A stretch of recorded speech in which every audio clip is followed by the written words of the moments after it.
Militer Rusia dan Ukraina memperbarui informasi terbaru dari garis depan.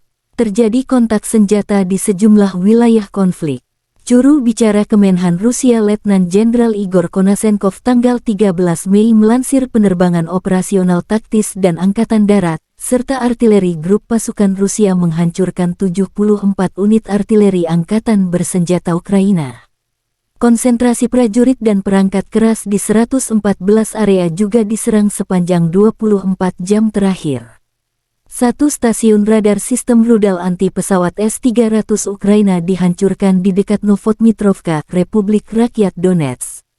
Komando dan pos pengamatan Brigade Serbu kelima telah dihantam di dekat Krasnoye, Republik Rakyat Donetsk. Satu rudal pesawat dan depot bahan bakar untuk peralatan militer Ukraina dihancurkan di dekat Zaporozhye. Jet tempur Angkatan Udara Rusia menembak jatuh satu helikopter Mi-8 Angkatan Udara Ukraina di dekat Kupiansk, wilayah Kharkov. Pertahanan udara Rusia mencegat 3 proyektil HIMARS. Selain itu, 18 kendaraan udara tak berawak Ukraina ditembak jatuh dekat Veliki Viselok, Dvoreknoye, wilayah Kharkov.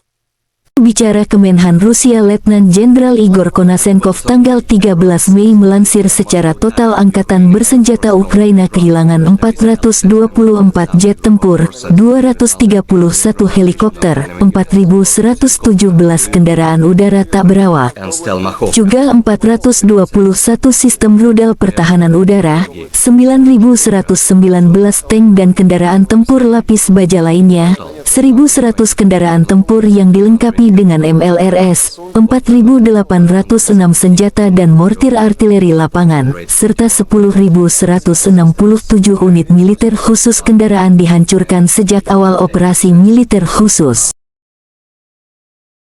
Angkatan bersenjata Ukraina dalam pernyataan resmi tanggal 13 Mei mengatakan Rusia kehilangan 590 prajurit dalam satu hari, termasuk 6 tank, 12 kendaraan combat lapis baja, dan 29 drone. Secara total, Kremlin kehilangan 198.260 prajurit sejak awal agresi skala penuh Rusia.